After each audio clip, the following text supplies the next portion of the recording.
for a little periodical you might have heard of, Sharps Magazine. This is a library card.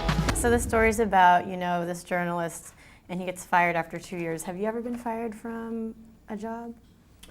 I actually was sort of fired.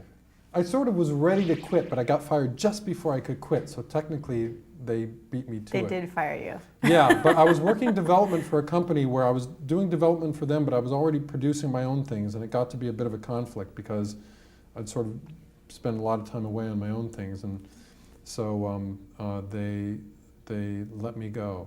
I didn't have the development job anymore. But it worked out fine. You know what they say, you know, the Zen Buddhists say, one door closes, another door opens. That's right. Another door did open, and now I still have a relationship with those people and do stuff with them all the time, so it all worked out.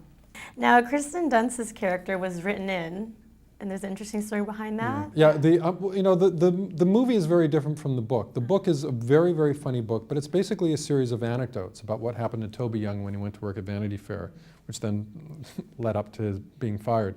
And which isn't enough for a movie. So our writer, Peter Strawn, really constructed a whole new story and added a love interest. I mean, the book talks a bit, Toby talks a bit about how he met his wife, but it's very different from the love story which is created for the movie, which is entirely fictional. Well, he was saying that basically they were together, they broke up, they were together, and it would have been like a stalker story as opposed to a romantic comedy. Yeah, you wouldn't want to do that story. What do you think of interoffice romances?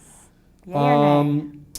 The most recent one I had was with my wife, who worked for me for a while, but I have had, in the past I had one, and it's kind of exciting, kind of reason to stay after work, but it can get funky. Yeah. Kind of awkward. It's sort of like a lot of excitement and fun, and then there's a lot of cleanup to do, and you say, oh my goodness, what have we done? What would be your Shangri-La? Breaking into a place like a Häagen-Dazs place, where I could actually live. I could live on just like ice cream and malteds and milkshakes and all that, and it would be the healthiest thing for me. How to lose friends and alienate people.